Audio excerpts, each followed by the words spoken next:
Hey mga ka-team, Team Danos Auto Repair Shop. Yan, meron tayo ditong Nissan Elgrand. Ayan. Ang issue nito is misfire. Ayan, palyado. Ngayon mga ka-team, i-check up natin to. Ayan, na-scan na rin naman natin siya. Ayan, ang gagawin natin ho dito mga ka-team, tatanggalin natin yung intake manifold para ma-check up natin. And then na-update namin kayo kung ano naging sira nito, itong Nissan Elgrand na to. Ayan, kasama ho natin si Chief Katong. Chief Katong, kaway. Ayan, saka si Chief Bray. Ayan, no. Subscribe naman ho kayo, no. Paano mag-subscribe, Chief Bray? Press nyo lang po yung subscribe, then notification bell. Ayun. Para makapag-subscribe, para lagi silang updated sa ating mga video. Para lagi po kayong updated sa mga latest video.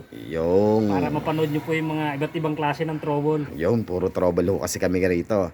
Ngayon mga ka-team, ang issue nito is nagmi-misfire to. Ngayon magbabaklas pa lang kami, nagto-trouble kami para malaman namin kung ano yung naging problema nito. Ngayon syempre pag na-trouble namin to, i-video only namin to para sa part 2 and then ituturo namin kung ano naging problema. Pero ang issue talaga nito is misfire, tapos amoy usok. Amoy usok tuloy. Usok na, amoy pa. Amoy gasolina. Yan. Masakit sa ilong. Kaya sabi ni sir, nagagalit daw yung kapitbahay.